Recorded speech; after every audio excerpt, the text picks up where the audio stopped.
De volta dos nossos comerciais, estamos recebendo hoje o advogado Dr. Renato Cavalcante, que está nos esclarecendo, gente, tudo sobre insolvência civil. Doutor Renato, nesse mercado existe gente de todo jeito, gente de boa fé que realmente deve, está passando por um momento e quer pagar, e tem os outros que agem de má fé. E aí, como é que fica a questão também desses cheques que são emitidos por esse devedor insolvente?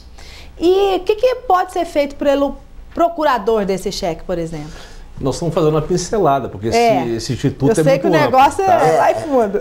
Essa pergunta ela tem que ser bem específica.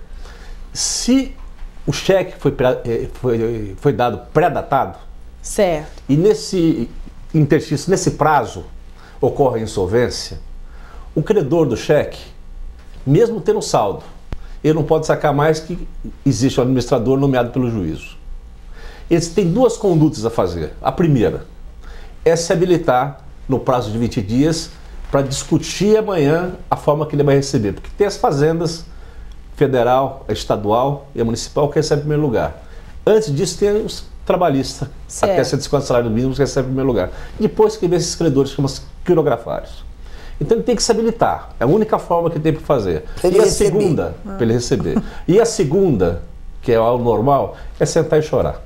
Para não falar outra coisa. Merece, né? Às vezes não, mas a coisa é muito complicada. A gente é mais complicado do que a gente imagina. Agora, doutor Renato, tudo nessa vida tem validade, até nós, né? A gente nasce, vive e morre. Eu quero saber o seguinte, sobre o prazo, a validade dessa insolvência civil. Por exemplo, eles são 5 anos, 10 anos, 3 anos. Já tem isso também? Eu não estou perguntando se tem, porque no caso, uma pessoa que está no Serasa, sei lá onde, tem um prazo, 2 anos, 1 ano, fica limpo o nome. Não sei. No caso da insolvência civil. A insolvência não tem prazo para terminar. Vai depender do trâmite, do trâmite processual. Porque o juiz, que a gente fala, o juízo, ele não anda de ofício. Ele tem que ser instado, ele tem que ser, digamos, vulgarmente falando, cutucado. Ele não pode dar um despacho. A parte tem que ter interesse, a parte tem que ter interesse, tem que peticionar. Tem diversos credores que pedem a insolvência e, por birra, esquece e fica parado o processo. Ok? Ocorre o seguinte, muitas dívidas na insolvência civil, poucas pessoas sabem disso, é preferível ficar devendo na insolvência civil porque não corre juros. Verdade. Tá? Pelo menos e além do mais, pode-se depois, que feito o quadro geral de credores, que deve ser isso. Todos os credores se habilitam, depois o contador do juiz faz um quadro geral de credores. E é pago proporcional quando tem fundos para isso. Mas acho que a tua pergunta é outra. A pergunta é outra. Foi outra. Você quer saber a questão da prescrição. Da prescrição. Por exemplo, foi agora decretado, tudo decretou, certo, correu o processo, terminou o processo.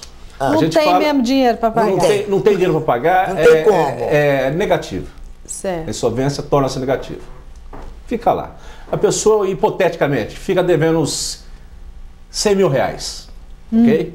Quando o juiz encerrar a insolvência civil, ele faz o edital e ele coloca o edital na praça para ver se tem alguma oposição. Se não tiver oposição, depois de 15 dias ocorre o trânsito de julgado. Torna-se imutável. A partir desse prazo, começa a correr o prazo prescricional de 5 anos. 5 anos.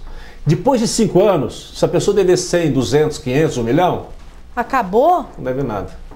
Meu Deus. Mas por exemplo, porque eu acho o seguinte, eu acho que a pessoa... Gente, não pode, gente. Tem gente que perde perdendo, não tem como. Não é sacanagem, tem sacana, mas tem gente que não, mas são pessoas de boa fé, nós estamos falando de pessoas de boa fé. De boa fé, não estamos falando de sacana, entendeu? Sacana a gente conhece bastante também, né, doutor Renato? A gente boazinha também a gente conhece. Então tá bom. Não é verdade? Então tá bom, Renato, muito obrigado pelos seus esclarecimentos. Espero ter sido...